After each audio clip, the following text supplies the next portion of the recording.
Welcome to me. Tim and Joel. Call it in the ring. Happy Sunday, Joel Pearl. I have some wine, some Chardonnay. Yeah. Is it really at noon on a Sunday? I'd say it's completely unrelated to pro wrestling, but anyway, if I have to talk about pro wrestling, I'm gonna drink some wine because I ran out of coffee. The wrestling is driving you to drink. A little bit. I'm sorry. Yeah, it's okay. It's not your fault. It's Vince McMahon's fault. It's so many people's faults after this week. But you know what? It's not our fault, and it's not your fault if you can toss us a thumbs up on this video. Maybe leave a comment, and you can subscribe to our channel here at timandjoelpod.com. We got some stuff in the works that I'm excited about. And our Discord's open. There's a link in the video description. Come and join us. Why not? It's Sunday. You know what that means. We're talking about wrestling. We're going to talk about day one. We're going to talk about Rampage. We're going to talk about Dynamite from this past week. A bit of a weird week in wrestling content wise, and I'm excited, and I'm a little like talking about it. Tim, by the way, Happy New Year. We haven't exchanged pleasantries there yet. Yep. The calendar has marched forward. Nothing has changed. Hooray. Upset Tim is slowly becoming my favorite Tim. We're going to have to call you Sour Tim, and you're going to have to steal another guy's gimmick. There actually, you know what? There are plenty of sour people on the internet. Yeah, there's no shortage of that. I think I can just I'll just step away. You just join in with the rest of them. I'm not joining in with those people. That's the other thing. I also have no desire to like participate in the griping. I just kind of want to stop watching a lot of it. That's the normal response. It's just like I'm not enjoying this. I don't know. I enjoyed some stuff. Yeah. Yeah. Well, and that's the thing. It's like once you are watching everything, it's sometimes hard to enjoy the general idea of wrestling.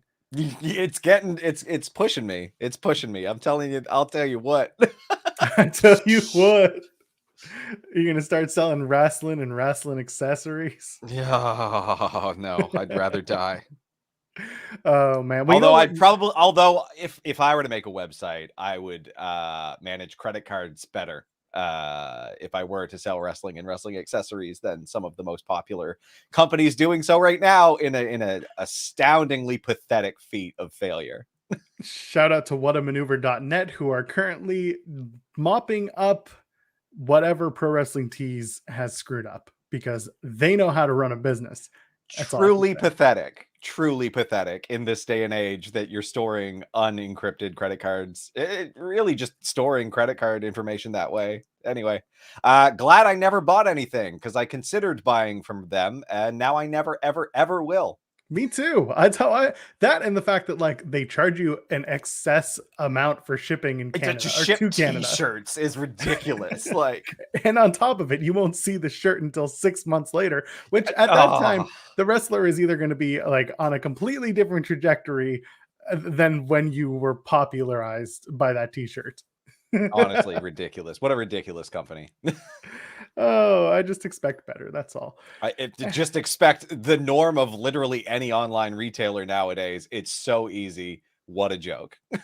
And that's what's funny. It's like whenever I buy wrestling merch, I either buy it at the show that I go to, and like especially with indie shows, because I'll go and I can support the wrestlers directly and give them the money in their hands and be like, truly the best. Yeah, this is yours. Or if I do buy from like WWE.com from their shop, I buy stuff on clearance because it gets here faster. There's no ridiculous shipping rate. And on top of everything, it's cheaper. I can buy sweater. Like I can buy a hoodie that's like super well crafted and like lasts for years and years. And it costs like 13 Canadian dollars. I'll take that. Yeah. Anyway, day one was last night. Last night was day one and it was Saturday. Again, I'm totally messed up. I don't know what day or time or week of the month, whatever it is. You know why? It's not just because of day one being on a Saturday, because the Usos and the New Day fought each other for what could have been the 27th time this month in a good match. Did you enjoy that? Was it a good match? I didn't think it was a good match. I thought it was boring as hell. Really? I don't. Yeah. Like this is awesome chance. I don't get it. And maybe it's just like I don't get WWE's style anymore. But like, are they telling a story in the ring? Is the story slow and plodding? I saw it take forever. I saw a boring back and forth, and then a terrible 3D to finish the match. That's kind of, but I don't know. I'm not sitting there fixated because I got bored and then I zoned out. So maybe a couple of good spots happened, but like it's the same 4 guys I've seen in the ring 18 million times doing the same signature moves, except they busted out a 3D and did it like shit. They now call it the 1D. Yeah, which I know. Pat McAfee took great pains to stress over and over again at the end there, over Michael Cole, who didn't seem to have been given the memo. Like, Yep. it was just poorly coordinated, like both in ring and out ring, and like the match was fine. Like again, like these guys are all at the top of their game. WWE is putting in serviceable things, but I think that the stories that they think they're telling in the ring are more interesting than they actually are. Like, and we'll get to Edge and Miz, but that's more where I have a gripe about storytelling in ring. Like, I don't know. They need to hire some English lit majors if they want to tell stories, because they don't have people who know how to do that.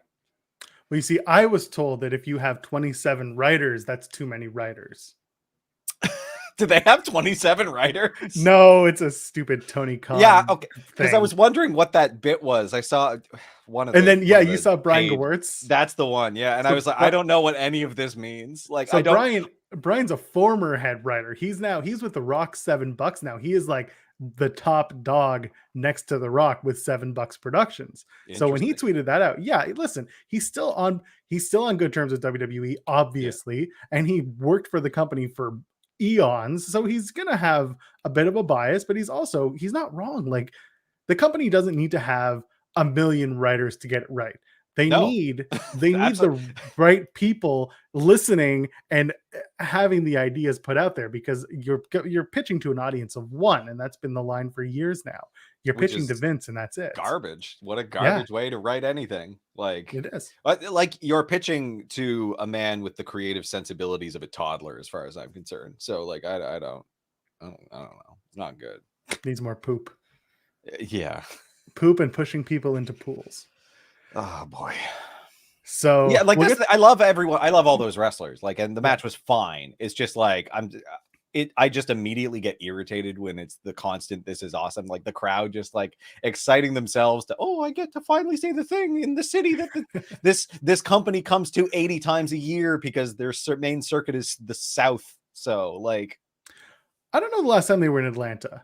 I can never tell. This was a bigger honestly, show. all these bloody American cities seem the same to me. Like, the thing about Atlanta also was that this was made up to be a big match and a big card, and they did have a big card going into it. They just had to shuffle everything at the last minute, and we'll talk about that shortly. Look, premium live event is definitely the right thing for what they're doing, because that's all it is. It's a live event. It is nothing to like.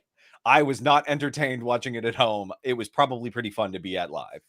And that's the thing. It's not a pay-per-view. It hasn't been a pay-per-view since they launched the network. That terminology doesn't make any sense. Like, yeah. And then they tried with live network. They still have live network specials, but they don't call it that anymore. Live network specials were like, we're not showing it on traditional pay-per-view as well. We're only showing it blah, blah, blah. But yeah, premium live event is now the verbiage that they're using. PLE for short. Makes sense to me. I'm fine with it. Like, and people are going to be like, I don't like it. I'm going to be like, what do you care? WWE just has a problem with making everything way too goddamn wordy. Like, premium live event is like a mouthful, which is just like, there was probably a better way to go about this. Like, yes, accurately. They tried though. Yeah, they've tried. They've tried other names and they've all failed. This is the first one. They want to make it sound special. Like, sadly, I don't even think they're that special. Like, none of these events are treated with any like significance anymore, and that is truly at the heart of why I dislike watching WWE at this point. Like, I really liked the pay-per-view structure, the 4-week builds into like really significant blow-off matches, but that's not at all what happens anymore. It hasn't been for quite some time, like to the point where WrestleMania feels very insignificant to me. Like, I'm not looking forward to it, because I don't think they're going to tell interesting stories, because I think we're going to have a bunch of blow-off matches at Royal Rumble and on TV, and the Mania matches are going to be built in 5 weeks and mediocre. So something to think about as we move into WrestleMania season and beyond is that TV is going to become more important, because they're also moving into a negotiation year when it comes to their TV rights deal. So with that, it will come a lot of attempts at ratings pops. I think you and I talked about it on the show, and I've talked about it elsewhere, that the Elimination Chamber is probably going to happen in February, and they're probably going to run it on Raw and SmackDown individually. And I think it'll be one chamber will be for the men, one chamber for the women, because whoever didn't win the Royal Rumble, that opposite team is going to do the Elimination Chamber. So it'll be one from Raw, one from SmackDown, and that's how they pop the rating. And you know what? Again, fine by me, as long now as that I prefer. That I yeah. prefer. I have no Make it issue with entertaining. that. Like that's fine, because at least the TV is more interesting at that point. It's just, I just don't think that they've seriously considered the shift. Like, the network's been the thing for a long time now, and I just don't think they've really given it consideration. They focused more on what to call it than how to change the structure of the programming. And that's been frustrating to me, because they've been running the same structure and it doesn't work. And they have not adapted with the times, but again, it doesn't matter. Which is the most frustrating thing, is that like they're succeeding. Yeah. Like the silent majority in all of this is thrilled with the product. And that frustrates me, because it's just like, I'm not at all. This is not for me then. And from a financial standpoint, they are absolutely they're doing fine. They don't need to change, but they do need to change, because they could make a lot more. But I don't know what that means, because on the other side of the ledger, AEW is building and building, but also, are they seeing the immediate financial successes that you would want them to see? No, because you can't, because at this point, like, this is what it is. They have global reach. They have a head start too. Let's not forget that. Exactly. A many, like multiple decades head start. And it's just, there's no, I don't know, like it just is, this is the nature of late stage capitalism.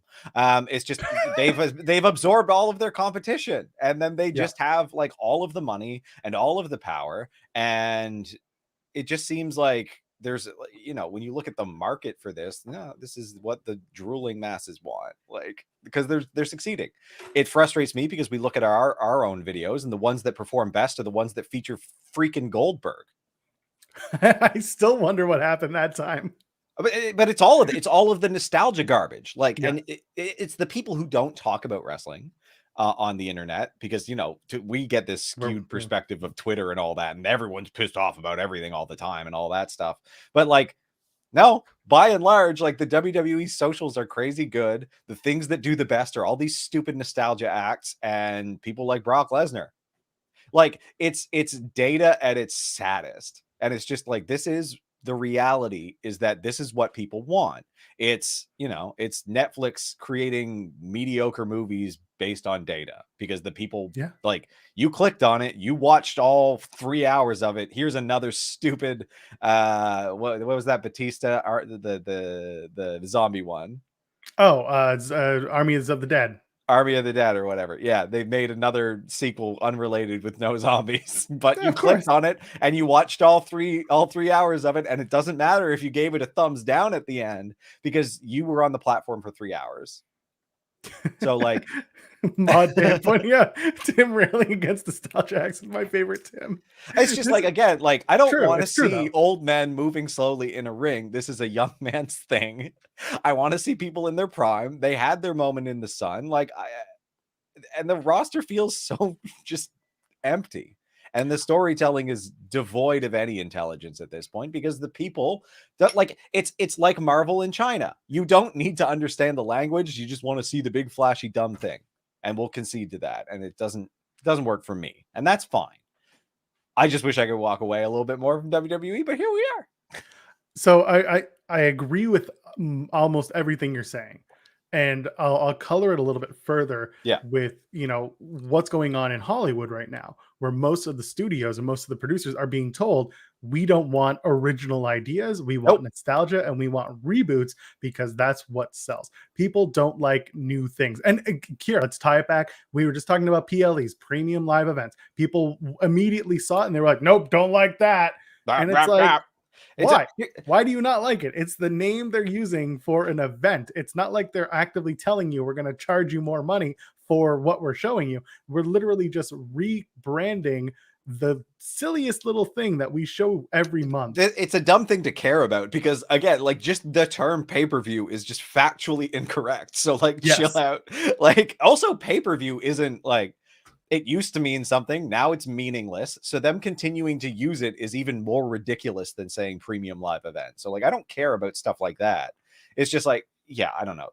It's clear that to me that there's this very vocal minority complaining about Nostalgia Acts, complaining about Marvel movie after Marvel movie, complaining about, about content that isn't very inspired or reboot after reboot, all this stuff. Like, they're vocal. They're the ones in the media publishing reviews, publishing content, people like us talking about the product in this meta narrative.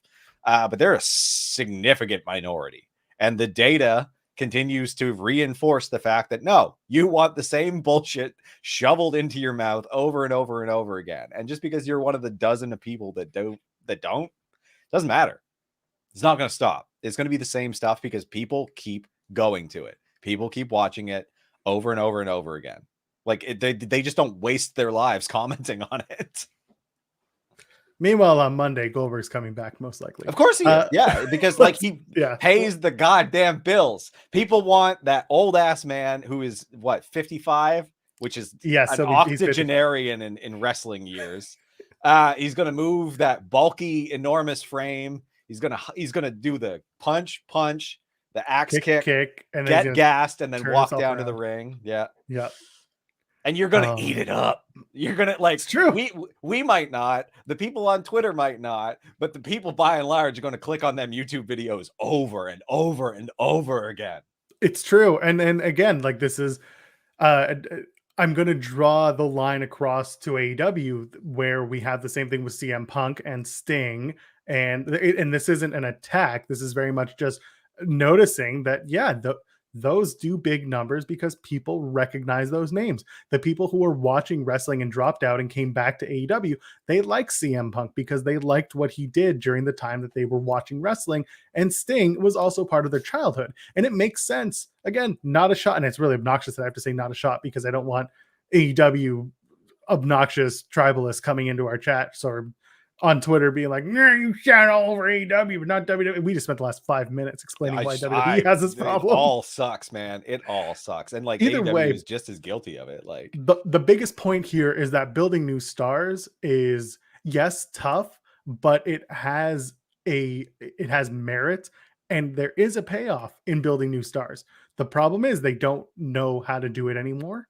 I don't think it even matters. Problems with it. I don't think it even matters. If you gear your programming to 8-year-olds, whatever is there will work.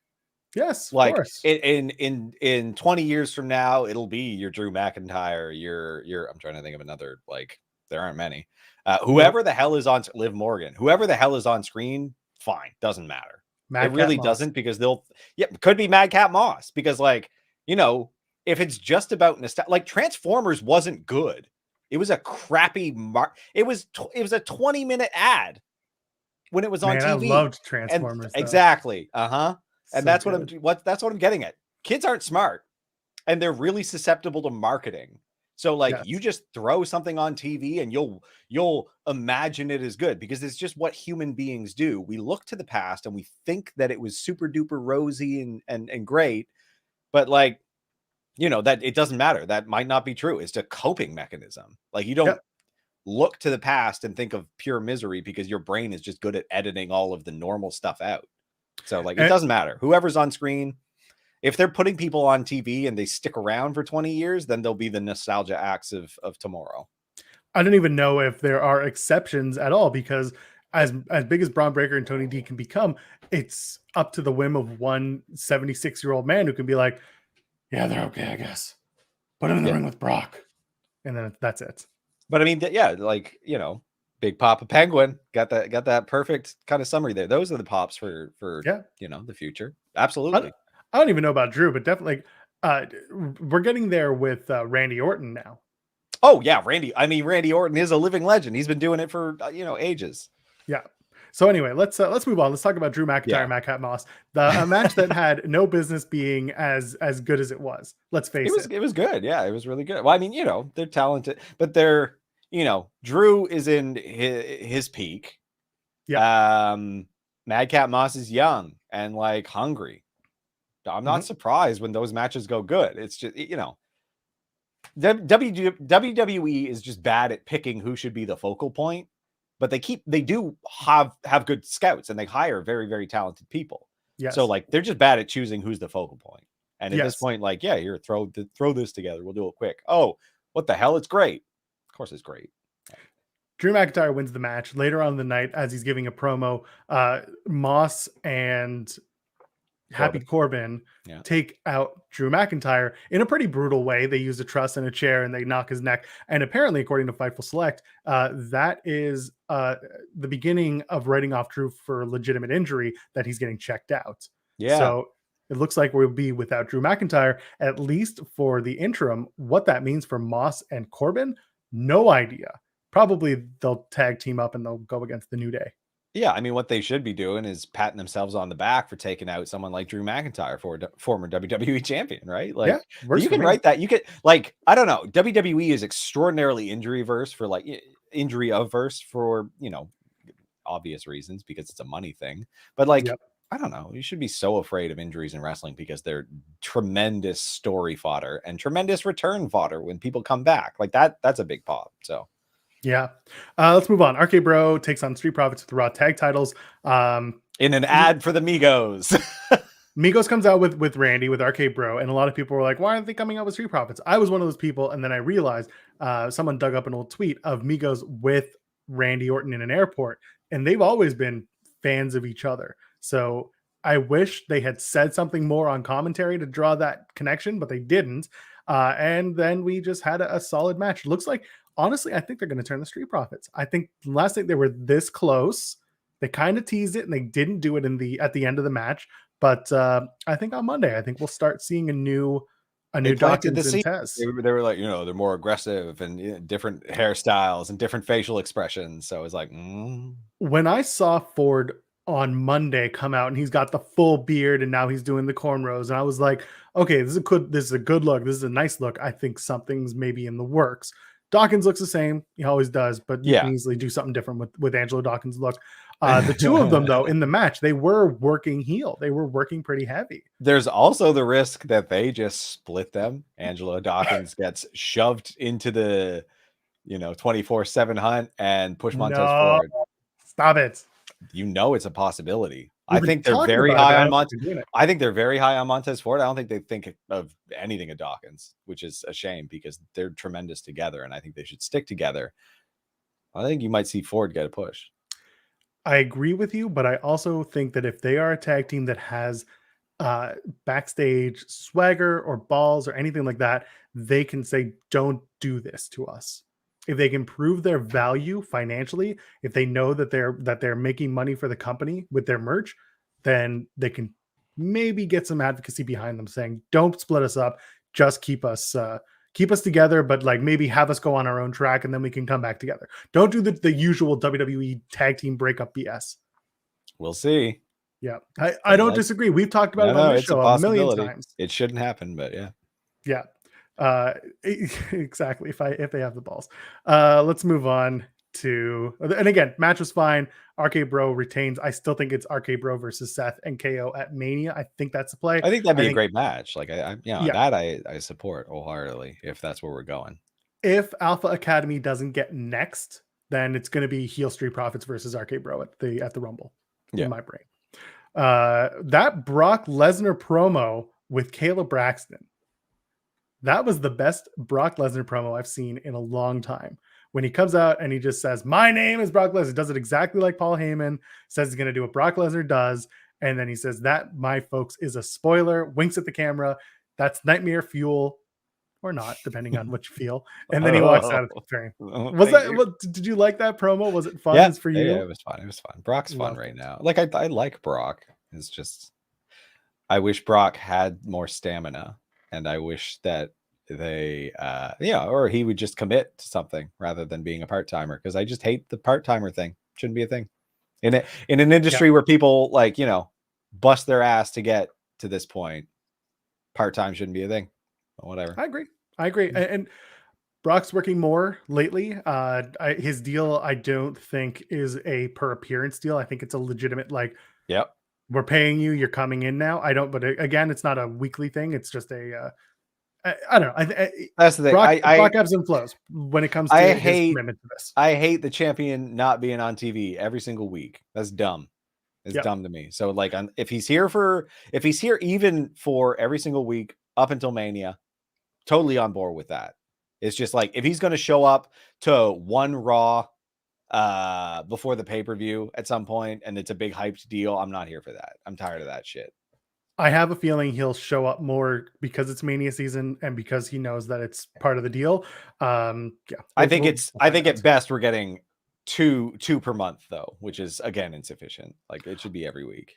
I don't hate that because he doesn't necessarily need to be on every show if the show is booked right with the right storylines going in. So basically, I want to see, let's say, the US championship built up a little bit more. You can make, and this happened when John Cena held the US title while The Rock was the WWE champion. Yeah, John Cena took the US title and he elevated it. I don't think it's what we're doing with Damian Priest, but I'm saying if Brock is off for a week, you make the US title a bigger deal. You put someone big up against Damian Priest and you continue the build of Damian Priest. And I would agree with you if the show wasn't 3 hours where there's room to do both. Oh, you're not kidding. That's the problem. Kidding. Like, if it wasn't a 3 hour show, sure, alternate it. But no, there's just 3 hours and most of it's garbage. So like, you need both champions.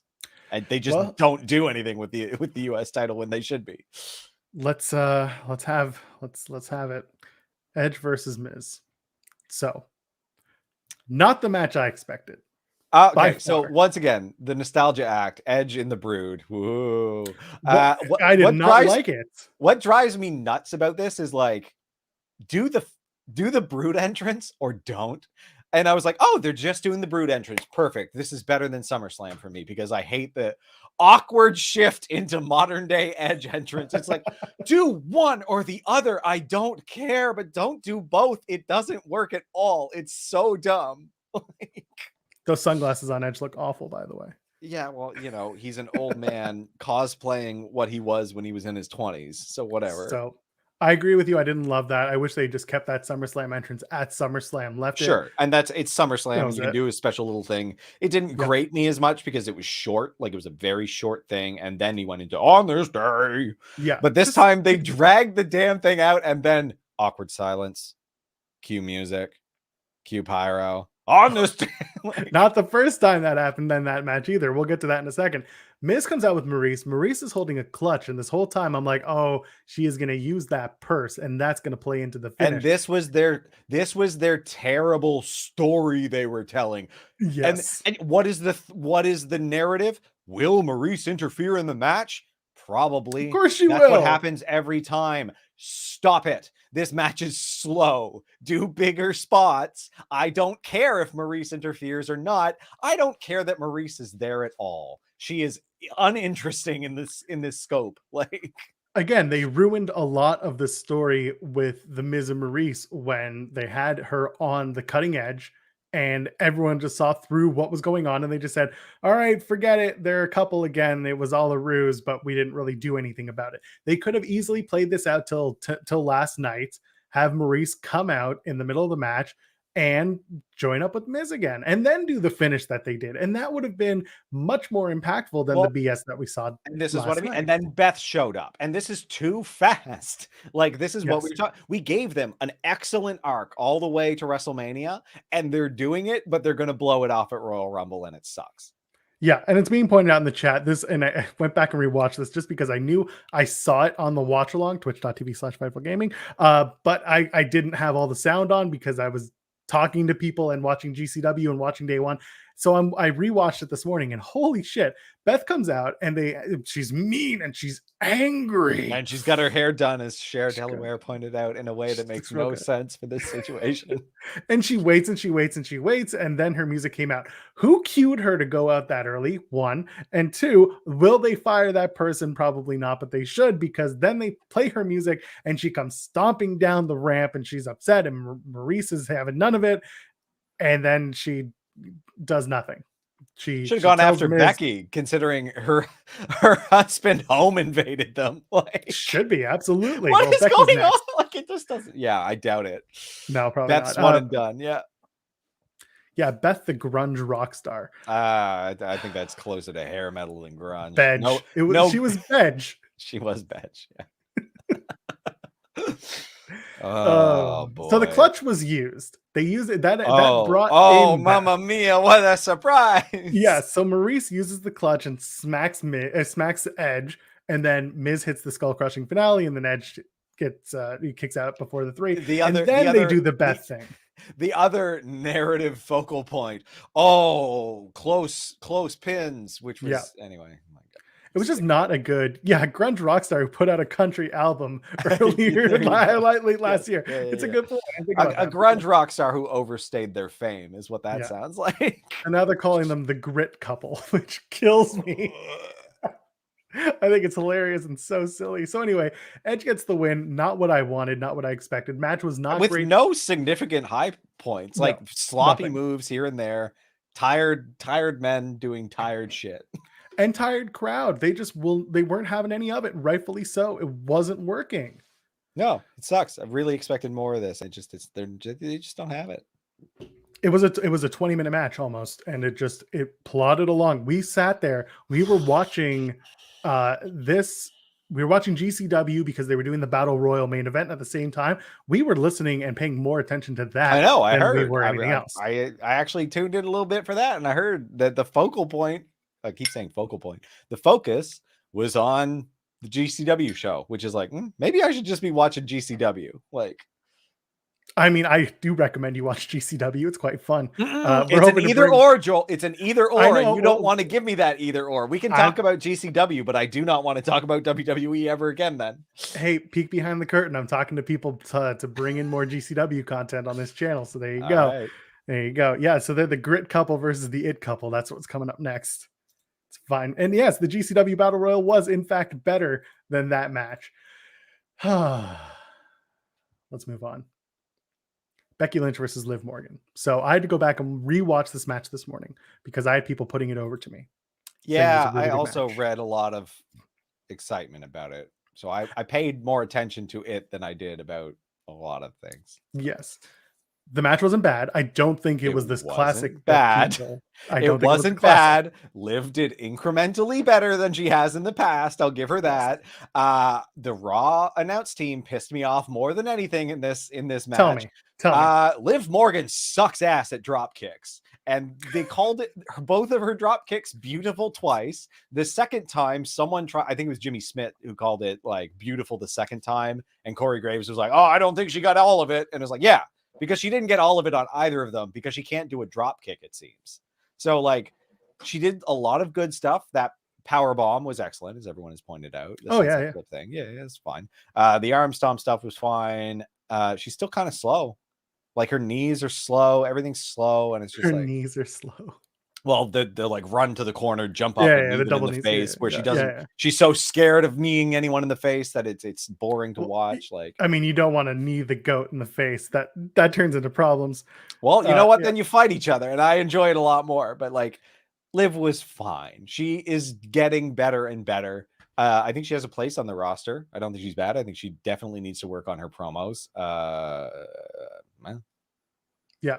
And then her Rings of Saturn was really cool. That was good from Liv. Yeah. And again, that Sunset Powerbomb was excellent. Like very, very good. Like, yeah. Again, match was fine. It wasn't. I don't think it was as great as a lot Becky. They ruined they screwed the finish too. Becky was supposed to get her feet on the ropes. So I was gonna get to the finish. They did Liv was gonna go for her finish, and then instead Becky grabbed her and got the manhandle slam. But she slammed her a little bit too far away from the ropes, and these women are not very tall. And so when she went for the pin, Becky was trying and looking. You could see the camera. She's looking back, trying to get to the ropes, but she couldn't get to the ropes in time. And the audible should have been called. Becky should have said kick out, like to Liv, and that the referee could hear. And then they should have done the spot again, or at least something. Yeah. No, but you're going to protect the manhandle slam. It's Becky's finisher now for some reason. But that's the problem. That is her finish. But commentary could have said she didn't get all of it, blah, blah, blah. And then I wanted her to get her feet on the ropes because the story continues to be that Becky doesn't win unless somebody gets her feet on the ropes, and that's how she Unless she and cheats, then because she she doesn't cheats to have the win. same, like she can't submit anyone anymore, and that used to be her thing, and that's fine. But now we need to use the ropes, and she couldn't do it this time, and you've screwed it all. You've screwed it all up. And I'll say, like, yeah, Aja was the ref, but I'll acknowledge, like, the ref counting was weirdly It was bad. slow. Yeah, it was not a good ref match. Like, no, or Aja well-ref was not. match. She was not having a good night for her job, and she's usually she's a lot better. Usually she's great. Yeah, it was weird pacing for everything. Yeah, it was just a really awkward finish, and I think that kind of took away from the rest of the match, at least for me. Going back and watching it, I was like, that finish. I think there were some stories that could have been told out of a not clean win, but I don't think it was supposed to be. Yeah, now it's gone now. Yeah. Like, it's just gone. She won clean. Yeah, now you got to move forward. You got to do something different. Can't do live again. Anyway, Johnny Knoxville is going to be in the Royal Rumble because nostalgia, so we got that. Yeah, he's going to break his neck, probably. At least that'll be fun. It'll be all part of a Jackass segment. I mean, is that okay to say? Because I mean, that's the point of Jackass, is to watch these morons nearly kill themselves. So, like, Yes. yeah, I'll enjoy watching him nearly die. Maybe even die. Who knows? That's the thrill of it. Oh my God, that's awful. Okay, welcome to capitalism. Welcome to Jackass. Let's talk main event. So funny story. I was tired. I took a nap around 1:30 in the afternoon. Woke up later on, or sorry, I guess it was later than that. Either way, I woke up from my nap to a message like 2 minutes earlier saying, Roman Reigns tested positive for COVID. And I'm like, oh, okay, that's a thing. And they're like, Lesnar's going to be added to the WWE title match. I'm like, okay, that's also a thing. And so we had a fatal five-way, Big E, Seth Rollins, Bobby Lashley, Kevin Owens, Brock Lesnar.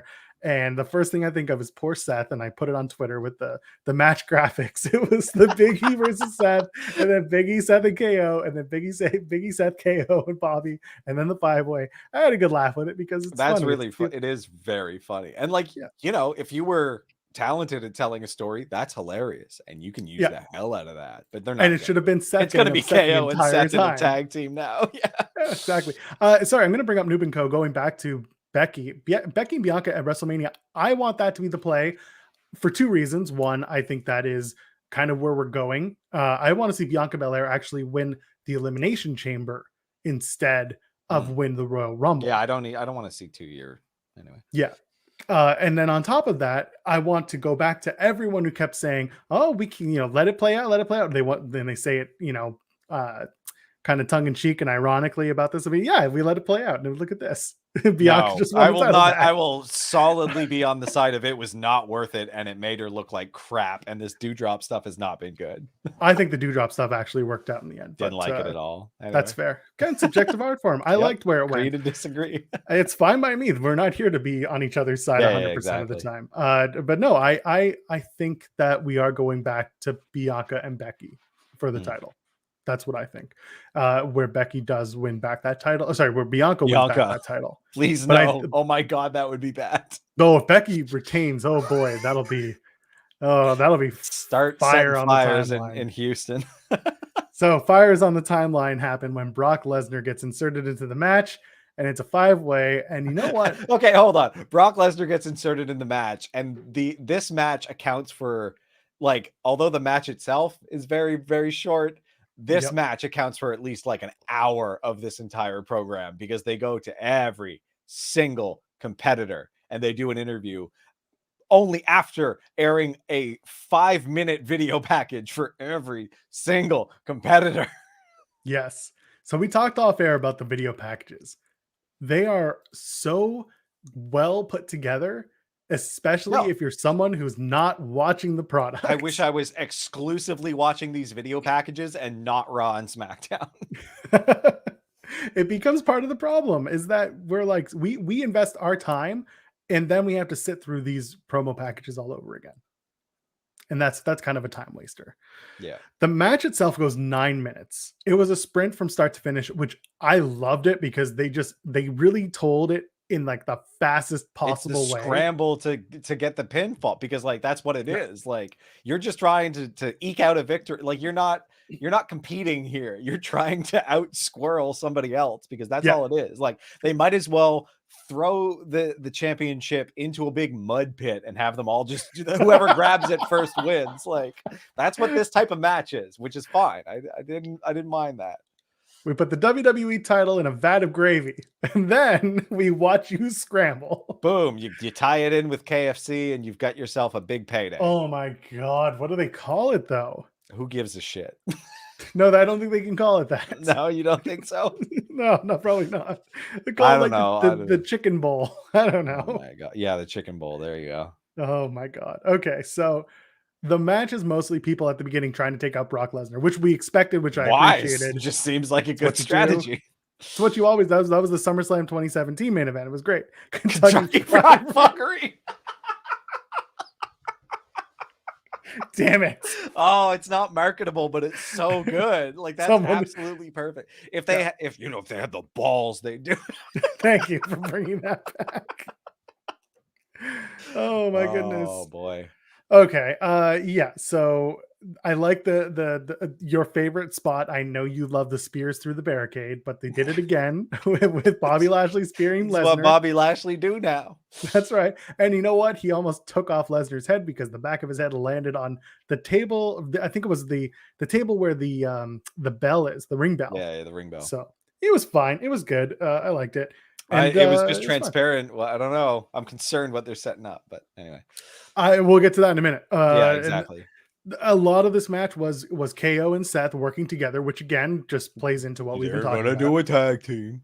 Fine by me. Then at the end, we have the whole scuttlebutt where Lesnar comes back in. He F5s a couple people. He gets the F5 on Bobby Lashley. Big E comes in about to hit the big ending, and then Lashley reverses it, turns it into an F5, and for the second time, Brock Lesnar pins a member of the New Day to win a WWE championship. People weren't happy about that, and I fully agree. Yes. Anyone else should have taken that pin. Yep. The Big E stuff. Now the conversation has turned into like, was Big E a good WWE champion? No, his reign sucked. I think as in wrestling, in WWE, no. Outside of WWE, all the stuff that he did as an ambassador for WWE and as a like a black world champion, I think 100% he was able to go out and again. It has really nothing cool to do with Big E. Like it has nothing. He's an amazing wrestler and athlete and everything. Like love him in ring, great in promos. Nothing to do with Big E, but his reign sucked because he was given no opportunity. There were no plans. It was literally, we're going to pop the rating by telling you he's going to cash in and win with the Money in the Bank. And after that, they had nothing. He defended the title on one pay-per-view. That was Crown Jewel. And God knows people don't like that show. And then after that, he defended it 2 more times on TV. I think once against Austin Theory and then once again against Bobby Lashley. Yeah, like terrible. Just garbage. Like I don't know. It's a bad decision. So he did a lot of really cool stuff in media. That was really what the best part about it was. And I think they're going to give it. I want to see them give him the title again. I just wonder if I put it out on Twitter, and I still kind of stand by it. You can have Lesnar win the match, which he did last night, and then they'll do Lesnar and Goldberg again at the Rumble, but this time a heel Goldberg. Heel Goldberg beats Lesnar, maybe with some tomfoolery from Paul Heyman and Roman Reigns. Now it's Goldberg with the WWE Championship, and he gets Big E. Big E wins the Rumble. And so they do heel Goldberg, face Big E at WrestleMania for the WWE Championship. And then you go back to Roman and Brock for the Universal title at Mania as well. Put the nostalgia stuff away. Put those feelings. What are you thinking? What do you want? What do you want to say? I don't know. That all sounds awful. And I don't think it's going to happen. I think Big E's going to get shoved to the side. I think they're going to ascend somebody else in the Rumble. I don't want to see Goldberg at all. Like you're going to, so just especially not against Brock Lesnar for what, the 4th time? Like, with Goldberg has no stamina. Like he cannot move his body around to do this thing. Yes.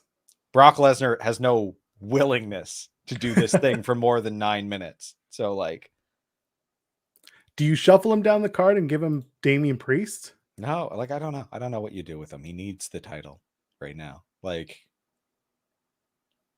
yeah, they're going to shove him back with the fucking New Day. Well, no, because they're on another channel now. They'll find a way, I guess. Our friend Rob Patel asked, would you rank Lashley's reign as champion over Big E's? Yep. Yeah, I would. Yeah, because, absolutely. Yeah. Again, going back to the wrestling, yes. Lashley 100% had a better wrestling championship reign than Big E. Had a better story reign. Yes. But I'm saying, like, there's media championship and then there's, wrestling with your championship. And I really do think, like, Lashley had a much stronger reign. He also was a champion during a time when people weren't exactly like running across the country doing interviews and stuff. Yeah. So that was day one. Lesnar wins the title, and it was a big shock to quite a few people, myself included.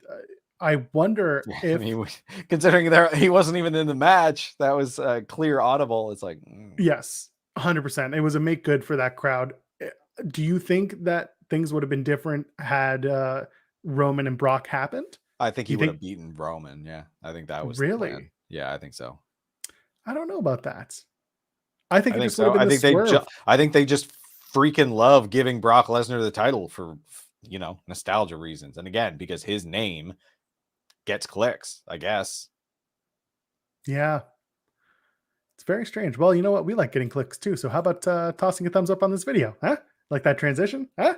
Yeah, comment. I don't know. We'll show Goldberg's butthole or something. Like maybe that'll get us up to the top. Oh, get us kicked off the platform. Subscribe to the channel. Not if you don't know it's a butthole. Please, for the love of God, subscribe to the channel and talk about I'm getting desperate. Clearly, yeah, seriously. I don't have a photo of Goldberg's butthole, so I can't deliver. I wonder if I can. Anyway, let's move on. Do you want to talk about? We can talk maybe about. If we ask nicely. Sorry. Oh my God. Anyway, do you want to talk about New Year's Smash? Briefly, we can. I don't think that there's a lot that we can really pull from because the show was weirdly paced. Yeah. Like multi-man match, promo, multi-man match. Yeah. Yeah. And some other matches in between. A lot of multi-man going on and just I don't know. Christian's a jerk now, I guess. I don't know. Christian's always been a jerk. Yeah. They've been wanting to turn him forever. Their WWE's roster feels so narrow and AEW's feels way too big. And why can't anyone find the balance? Why can't they find the balance? Impact, Hard to Kill next Saturday night. Oh yeah, I wish. Can we just talk about Impact? I'll just talk about Impact. I mean, they're doing a pay-per-view next week, and I'll be doing a watch along on Saturday, and then on Sunday we can talk about Hard to Kill and we can talk about Battle of the Belts because it'll be the same night. No. One or the other. I keep stressing it's one. They're on at the same time. Just put them both on. No, I can't do that. It's horrible. You have like a triple wide monitor. You can do whatever you want. It's not about real estate. It's about the cacophony of horrible noise and not being able to focus on anything. Just turn down the volume. Was there anything like really storyline beat? It sounds like TBS show is the real Battle of the Belts because they are now loading up that show between Hangman and Danielson 2. They're doing the tag titles on the line on that show. They're doing what was the other big one that they announced? Forgot what it was. They announced another big match for the TBS Women's Championship final is on that show as well. So there's a lot going on. They're gonna overload the TBS debut, which I understand and I appreciate because again, Battle of the Belts is a 1 hour show. It is a taster. It's not a big event.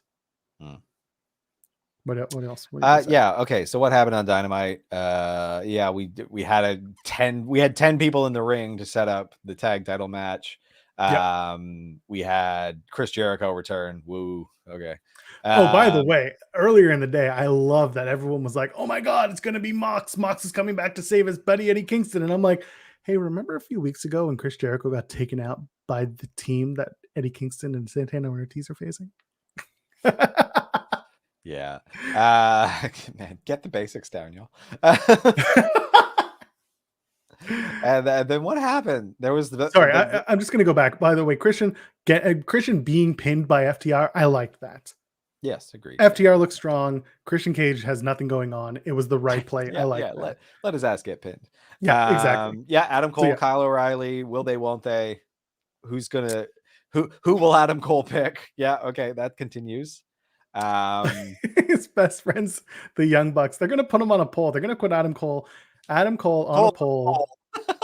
Bay for custody of Adam Cole. That's what's gonna happen, and it's gonna be Red Dragon versus the Young Bucks. What do you think? MJF and Wardlow. Yeah. So okay. Yeah, the very obvious Wardlow's going face stuff. Yes, he gets a squash match. At which point he's playing to the crowd, and it's like, "Oh, you're going to be a face. We all know." Okay. But MJF also said, if you keep winning, you'll be in the face of the Revolution ladder match, which is coming back at Revolution, and the winner of that match gets a title shot. And if you get that title shot, the title shot goes to MJF. Yeah, because he signed himself a 360 deal. What do you think? Wow, it sounds to me like Wardlow should spend at least a little bit more time learning how to read. It's true. He's like, not much of a reader.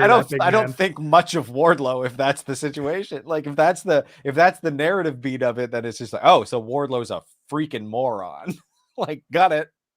Good. Now I'm not rooting for the moron. Like, I don't care. Like, oh, big dumb idiot did a dumb thing. Now he's got to live with the consequences. Okay. Jade Cargill, Thunder Rosa was a good match. It was fine for what it was. I think Thunder Rosa made Jade look pretty good. So. Yeah, and I like that Jade again got beat down enough that she had to sell and didn't do a bad job selling. There were a few moments where I was like, not great, but again, new. Yeah, she's learning. A little bit. Give it to me. It's the AEW women's division, and that's kind of the tail of the tape there. That everyone's still kind of working on some stuff. I ain't talking about Brandy and Dan Lambert. It happened. You don't want to talk about that? You don't want to talk about that? Very important.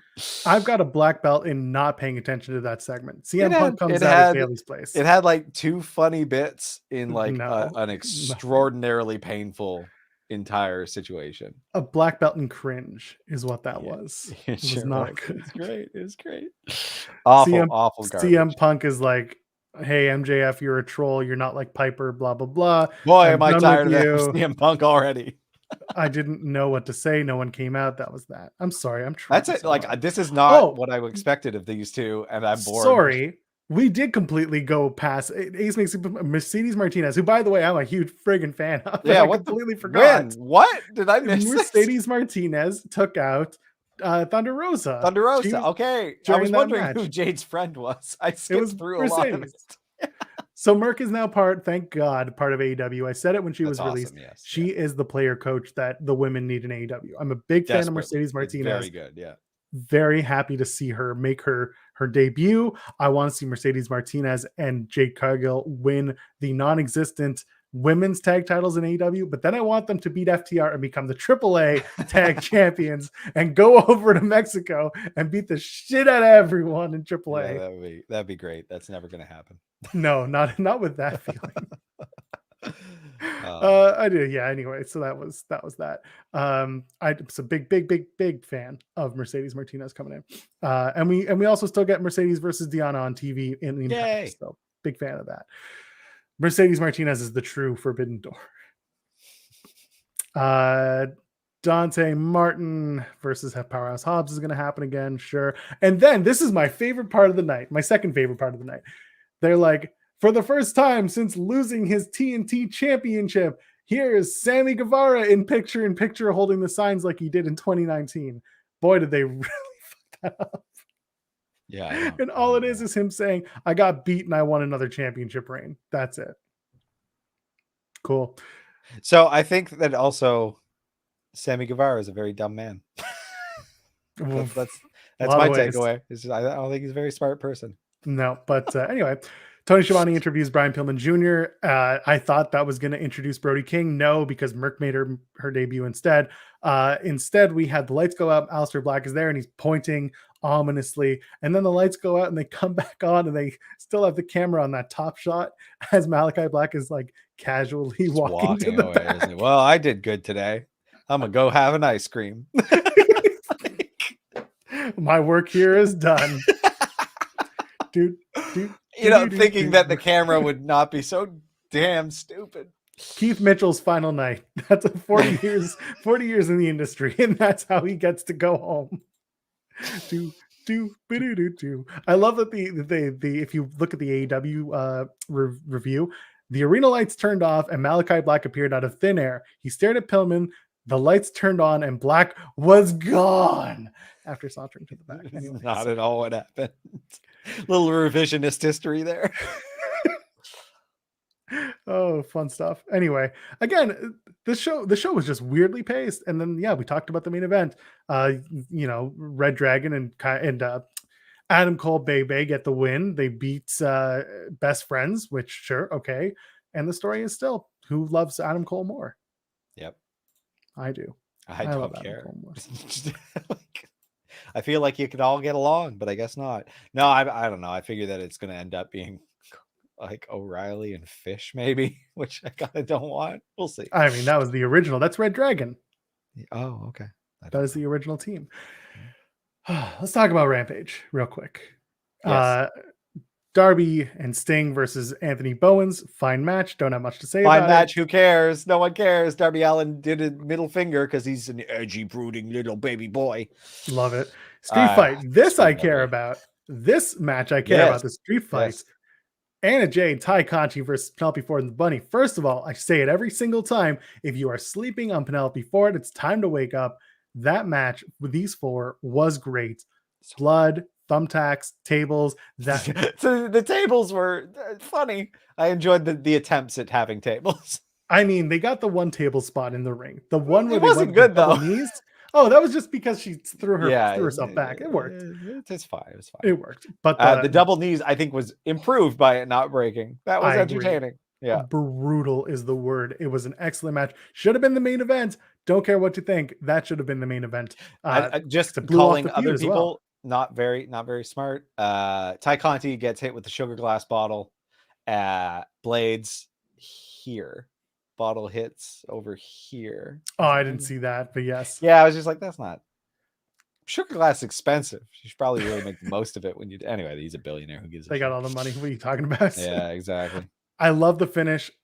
Anna Jay with the barbed wire around her wrist does the Queen Slayer and forces Bunny to tap out. That was fun. Good match. It had all the fun stuff.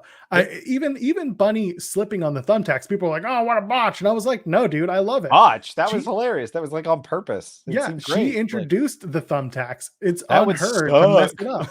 Yeah, I agree with Mod Mike. Crimson Mask Bunny's terrifying. I love it. That elevated everything. Like just Bunny covered in blood is like a spectacle in itself. And then they had Cody Rhodes versus Ethan Page for the TNT title. No shock here. Cody good wins. Match. I'll give Cody that. It was a good match. I enjoyed watching them wrestle.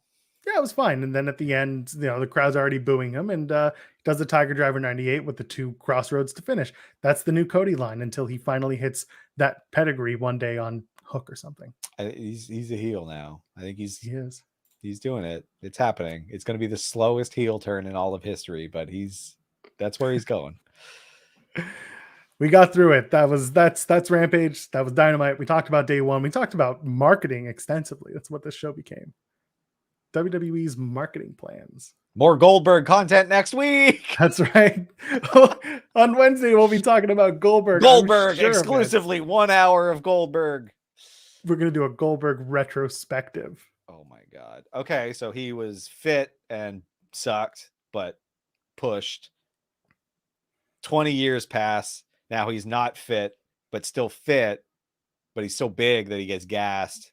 He still sucks. Does the same 3 moves. He's got a son though. Sunberg. Best part about him. Where can the kids find you on the internet, Tim? Tim Stone P, TIMBSTONEP on Twitter, Instagram. I don't know why you'd want to though.